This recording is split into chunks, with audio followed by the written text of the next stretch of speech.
Magandang gabi sa lahat, no? Magandang umaga at magandang araw kung ano man ang oras ninyo ito napapanood.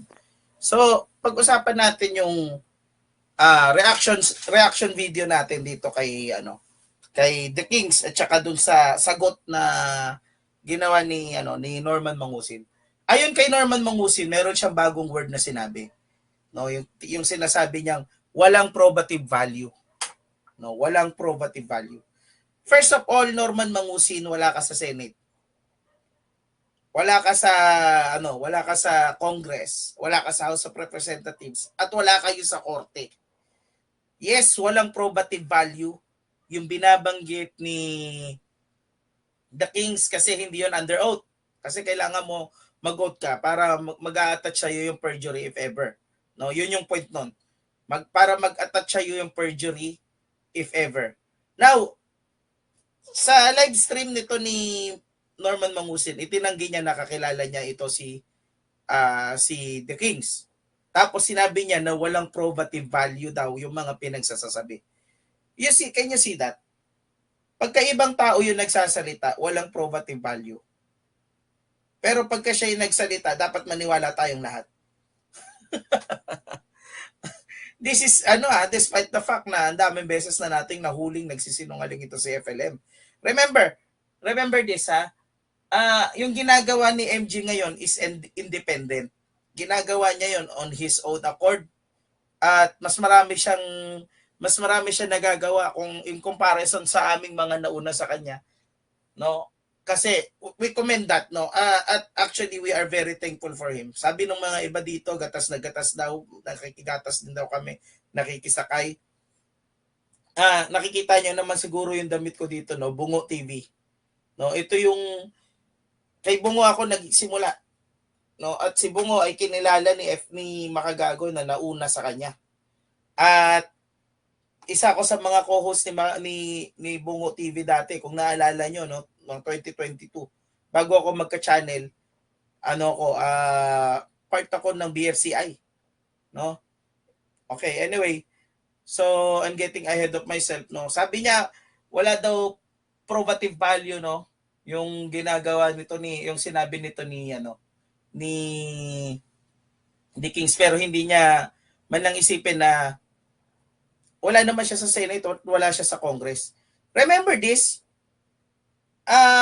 yung probative value na yan, nasa rules on evidence yan sa rules of court, rule 130 onwards, no? Pag binasa niyo yung rules of court, no? Para sa evidence yan, sa rules on evidence. Walang probative value, yes, kasi hindi under oath. Pero sa ganitong kwentuhan, kung i-weigh mo yung isang tao na wala namang reason para magsalita dito sa isang taong ito, at yung pangalawa naman, yung isang tao na sinasabi na tino-call out sa ginawa niya, kanino ako mas maniniwala? Remember wala namang reason si The Kings para siraan si FLM. No? Hindi lang talaga siya binayaran sa mga serbisyo na binigay niya. So, hindi rin siya nagsalita before. No, hindi siya nagsalita before. No, inoferan siya ni David Ilagan. Shoutout sa iyo, David Ilagan. No, kaibigan din natin 'yan si David Ilagan. No, kinausap din siya ni David Ilagan na magbibigay ng pera si David Ilagan. Alam nyo, si David Ilagan ay talagang nagbibigay ng pera. Nag-offer din siya sa akin dati, kaso hindi ko nagawa yung pinapagawa niya sa akin, no. Kaya hindi ko na I'm sorry. Pero definitely nagbibigay talaga yan. Kahit itanong nyo pa kay Leon. sorry. So, ano pa yung reason bakit ako naniniwala sa mga sinasabi ni The Kings, no? Ito talaga. Pinalabas na rin ito ni Bungo at saka nasa channel ito ni The Kings. Panoorin natin. No? Panoorin natin. Okay, so ito, no? Panoorin nyo ito sa channel niya. This is 7 minutes, no? Ano ka? On-cam ka? Hindi, on-cam. Huwag na yan mo na. Paano naman? Oh, sino dyan si The Kings, ito siya, si Normang Amusin, at ito yung Edward Hargidor dito. Siya si Dong Batalan, no? Yung kanang kamay ni FLM. Ngayon wala na siya, hindi na siya parte ng FLM, no? Hindi na siya affiliated kay FLM, pero during this time siya yung number 2 sorry. Number 1 pala. I mean, number 1 ni FLM na kanang kamay. No? So, pakinggan natin si Dong Batalan. Tao kalbo, ikaw naman. Huwag mo na makialam ah. Okay, context. Ito ay sa channel ni Ka Aruba. Shout out Ka Aruba, no? Shout out. Ito ay sa channel ni Ka Aruba. Tapos nandiyan yung yung mga tropa, katulad niya, no, si Mike Timanong, si Yulin Marcos. Shout out Yulin Marcos at yan si Ka Aruba, of course, no. Yan, nag-uusap-usap sila. Umakyat si Dong Batalan. Tapos nagharapan, nag-one-on-one sila silang dalawa nito ni The Kings. Okay, balik natin ng konti ah. Pansinin ninyo. Ay, Sir Dong! On cam ka? Maaari. Hindi, on cam. Huwag na yaman mo na. Pareho naman tayo kalbo, ikaw naman. Huwag mo na makialam ah. Ayan, so dahil umakyat si Dong Batalan dito sa teritoryo ng mga kaaway, kumbaga, so to speak, no. So ayun, wag muna kayong makialam, sabing ganun, no? Okay, so tuloy natin. Walang makialam ha. Usapang kalbo to ah. Sige, kamusta ka na? Kumusta? Ang ayos ng internet niya ni Dong Batalan dyan, hindi siya naghahang dyan sa part na yan. So tuloy natin. Kamusta ka na? Okay naman. Ikaw? Oo. Abay, ako okay na okay. Mas masarap kasi ang buhay ko nung mawala ako sa inyo. Oo. Di ba, paigahigal ako si Arcon. Yan. Ibig ko sabihin, Sir Dong. Sir Dong, itatawag ko sa'yo. Para naman formal. Actually, sinabi ko to kay Bungo dati, no. Si Sir Dong Batalan talaga yung yung kumbaga sa kanila, yung kagalang-galang for me doon sa mansion, no. Kasi parang talagang dignified yung pagdadala ni Sir Dong, pero eventually parang nawawala din. Anyway, Sir Dong. Saan tulong nyo ngayon? Saan kayo tutulong?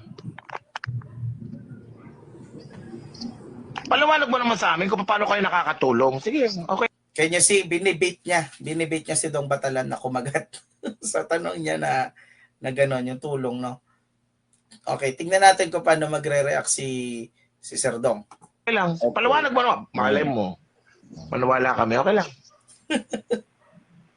Hindi ganoon ang issue eh.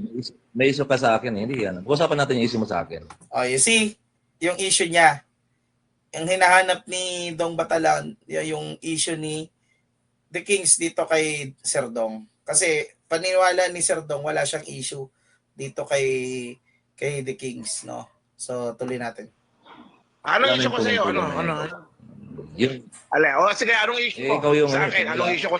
Sabi, ano bang Ha? Ano bang meron? Ayan, nagtatanong naman na lang si The Kings na, anong issue mo sa akin? Okay, hindi yan yung mahalaga. Ang mahalaga dito na part, ito. 5,000 yun yung instruction eh. Pupunta ka sana, di ba? Nung Cagayan, kasama ka. Binigyan ko kayo ng allowance noon, no? Ayan, okay, para sa hindi nakapanood nito, ang tinatanong lang dito ni Sir The Kings, tinatanong niya yung kung bakit hindi siya binayaran. Bakit hindi siya binayaran? Sabi ni FLM, hindi daw siya kilala. Doon sa yung live nito very recently, no? Yung live ni Mangusin, sinabi niya hindi daw niya kilala ito si pero tandaan niyo, no, hindi naman tinatanggi ni Sir Dong. Yung pinag-uusapan niyo ni FLN dati. Oh, yun, 'di ba? Siya mismo yung nagsabi na talagang nag-uusap sila ni FLM, si The Kings at saka si FLM. O ngayon, ano yung sinasabi ni FLM? Na hindi daw niya kilala ito si The Kings, isang beses niya lang daw ito nakasama. Pero pakinggan nyo, no, sinabi mismo ni Hagedorn, ni Sir Dong, no, Hagedorn yung pangalan niya diyan, eh. Sabi mismo ni Sir Dong na hindi ko kasi alam kung anong pinag-uusapan niyo ni FLM. Pero Sir Dong, common sense na lang. Ikaw ba gagalaw ka ng walang pera? pupunta ka ba dyan sa mga pinaggagawa nyo nang hindi ka binabayaran?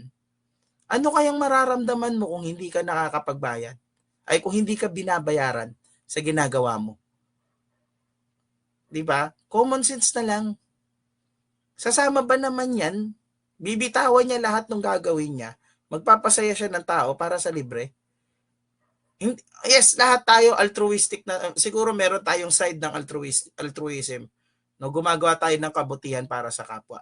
Pero a man has to feed. Kailangan din ng tao na kumain. No? Tuloy natin. Pinag-uusapan nyo ni FLN dati. At I think nauna ka pa, di ba? Alam mo yan. Diba? Alam ko sumasampa ka. O di ba, you see? In-acknowledge ni Sir Dong. By the way, itong video na to ay nangyari ito matagal na. Hindi ito very recent, no. Tingnan natin kung kailan ito Kung kailan itong video na ito nangyari. No, makagago interview. Nakikita niyo din to sa sa Facebook. Pero matagal na to nangyari. Bakit natin alam na matagal na to nangyari? Kasi si Sir Dong Batalan ay wala na sa poder ni FLM. Hindi niya ipagtatanggol si FLM at hindi niya siya magsasalita ng In fact, kung papansinin niyo hanapin niyo sa sa Facebook, EO Batalan. Hindi na siya hindi na siya tawag dito, hindi na naka-private na yung kanyang FB kasi ayaw niya nang ma-associate dito kay FLM. No? So, lalo na nung binanggit din siya ni makagago sa video niya, ayaw na niyang ma-associate dito kay FLM. So, tuloy natin. Ikaw. Alam ko, nagpupunta ka sana, di ba? Nung Cagayan, kasama ka. Binigyan ko kayo ng allowance noon. Nung Cagayan. Natandaan mo yon? 5,000? Tapos, di ba? Lahat ng sinabi niya kay Makagago, ganun din yung nangyari dito. No? I mean, ganyan din yung sinasabi niya. Ibig sabihin, hindi nagbago yung kwento. In comparison doon sa yung isa nating kaibigan, no, yung laging nasa Newport nasa Newport Hotel dati. No, kumakain ng free meal. Paiba-iba yung kwento every time. Magkaibang episode, magkaiba yung detalye. Pero this time ito in comparison dito kay Sir The Kings, no. Consistent siya. Consistent. Anyway. 5,000 yun, yung pumunta ka sa kulungan. Sumama ka lang sa Alabang, sumama ka lang sa Montalban. Sumama ako doon. May binigay ba kayo? Okay, so tignan nyo nung tinanong na tinanong niya na categorically, tignan niya, categorical na yung pagtatanong nito ni Sir The Kings, no? Bakit hindi niyo ako binayaran? Tignan niyo yung reaction nito ni Sir Dong, ha?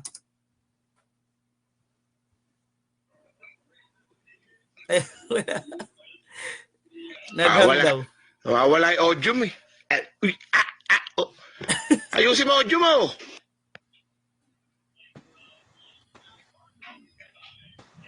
Hindi na problema.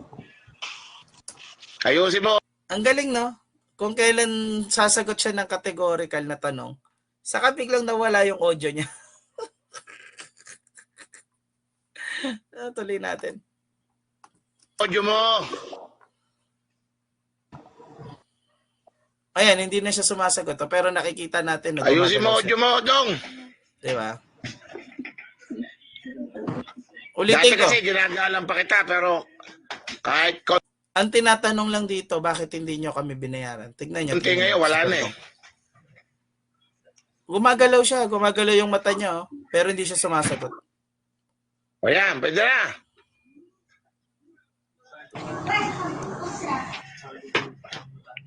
Ang tanong ko sagutin nyo, isang sagot lang. Bakit hindi nyo ako binayaran sa mga pinaghirapan ko? Yun lang naman. So, panoorin nyo na lang ito sa channel ni Basically, anong masasabi ko dito? Na-establish natin na hindi binayaran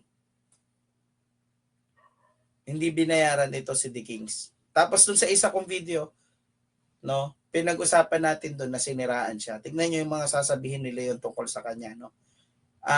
Hindi ko alam kung anong unang i-upload ko, kung ito ba o yun, no? So panoorin niyo magkasama, no?